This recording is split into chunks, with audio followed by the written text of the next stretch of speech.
ಮಾಧ್ಯಮದ ಎಲ್ಲ ಸ್ನೇಹಿತರೆ, ಈಗಾಗಲೇ ನಿಮ್ಮನ್ನ ಭೇಟಿ ಮಾಡಿರ್ತಕ್ಕಂಥ ಉದ್ದೇಶವನ್ನ ಉಪಮುಖ್ಯಮಂತ್ರಿಗಳಾದಂಥ ಡಿ.ಕೆ. ಶಿವಕುಮಾರ್ ಅವರು ಪ್ರಸ್ತಾಪ ಮಾಡಿದ್ದಾರೆ.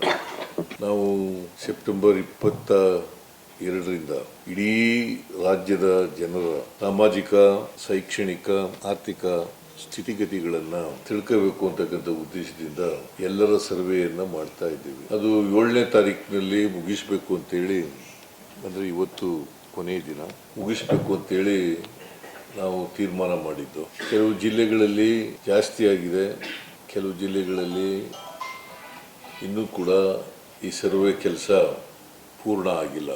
ಉದಾಹರಣೆಗೆ ಕೊಪ್ಪಳ ಜಿಲ್ಲೆಯಲ್ಲಿ 97% ಆಗಿದೆ, ಆದರೆ ದಕ್ಷಿಣ ಕನ್ನಡ, ಉಡುಪಿನಲ್ಲಿ 63-60% ಆಗಿದೆ. ಸೊ ಇಡೀ ರಾಜ್ಯದಲ್ಲಿ ನಮ್ಮ ನಿರೀಕ್ಷೆ ಏನಿತ್ತು ಆ ರೀತಿಯಾಗಿ ಸರ್ವೆ ಕಾರ್ಯ ಆಗಿಲ್ಲ ಅಂತೇಳಿ ಇವತ್ತು ಬಹುಶಃ ಸಾಯಂಕಾಲದ ಹೊತ್ತಿಗೆ ಅಂತಿಮವಾಗಿ ಎಷ್ಟು % ಆಗ್ತದೆ ಅಂತಕ್ಕಂಥದ್ದು ಗೊತ್ತಾಗ್ತದೆ. ಇವತ್ತೇ ಕೊನೆಯ ದಿನ. ಆದರೆ ನಮಗಿರ್ತಕ್ಕಂಥ ಮಾಹಿತಿ ಪ್ರಕಾರ ಎಲ್ಲ ಜಿಲ್ಲೆಗಳಲ್ಲೂ ಕೂಡ ಸಂಪೂರ್ಣ ಸರ್ವೆ ಆಗಲ್ಲ.